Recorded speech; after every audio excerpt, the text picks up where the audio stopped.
Everyone wants to improve. Am I correct? Aside from reading, journaling, exercising, here are 3 ways to give yourself an upgrade. Number 1, expose yourself to minor discomforts. This will build mental toughness and will therefore help you say goodbye to your comfort zone. Number 2, compliment 3 strangers a week. Kahit sa SOCMED lang. This will help you be more observant and interactive. Number 3, learn a new topic every day for 30 days.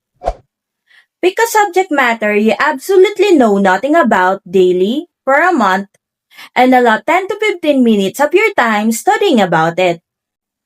This will give you a mental workout and will help you stay curious.